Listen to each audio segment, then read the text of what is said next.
এই যে আমাদের ছাদ বাগানে অনেক প্রজাতির ঝাল আছে, সেই ঝালগুলো আপনাদের সামনে আজকে তুলে ধরবো। যে এটা হচ্ছে এক প্রজাতির ঝাল, খুব ছোট ছোট হয় কিন্তু প্রচন্ড ঝাল। কি পরিমাণ ঝাল হয়েছে, পাতার থেকে না ঝাল।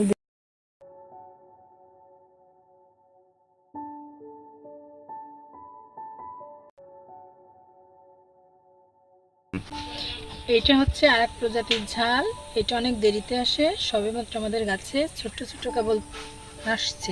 বেঁধে বেঁধে ঝাল আসে, এক জায়গায় 3টে 4টে করে। এই যে এটা হচ্ছে কালো প্রজাতির ঝাল, এই দেখেন কত ঝাল হয়েছে একটা ঝাল। আর এগুলো ঝাল না নিচের দিকে থাকে না, একদম উপর দিকে থাকে, এগুলো না কালো কালো। হচ্ছে কালো প্রজাতির ঝাল, কিন্তু এটা হচ্ছে হাইব্রিড। এটা দেখেন গাছটা কত উঁচু, আমার থেকেও লম্বা। দেখেন কি পরিমাণে ঝাল আসছে, কিন্তু ওইটা হচ্ছে ছোট জাত, এটা হচ্ছে বড় জাত। এই দেখেন এই ঝালগুলো কি মোটা মোটা, আরো বড় হয়। এগুলো হচ্ছে এখনো ঠিকঠাক বড় হয়নি, সবেমাত্র আসছে, আরো মোটা হয়। এই যে দেখো কি মোটা, এই দেখো আরো বড় হয় এগুলা। আর এই ঝালগুলোতে ভীষণ ঝাল।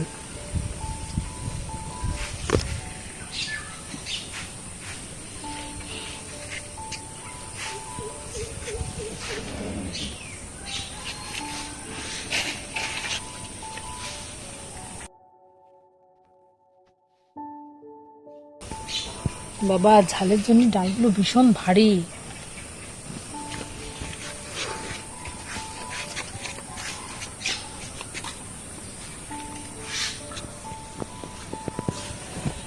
এগুলো হচ্ছে লম্বা প্রজাতির ঝাল, এই ঝালগুলোর থেকে শুকনো ঝাল হয়।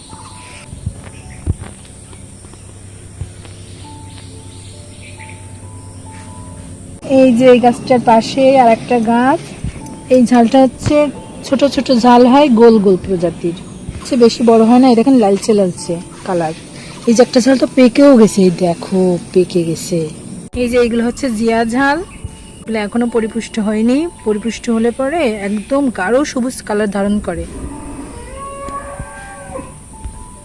কেবলমাত্র ফুল থেকে ফলে রূপান্তরিত হয়েছে। এই যে মাথায় মাথায় সব ফুল আসছে। এটা হচ্ছে কালো প্রজাতির ঝালের মতোই, মাথা হচ্ছে উপর দিকে থাকে, কিন্তু এটা কালো হয় না, এটা ছোট ছোট হয়, প্রচুর ঝাল হয়।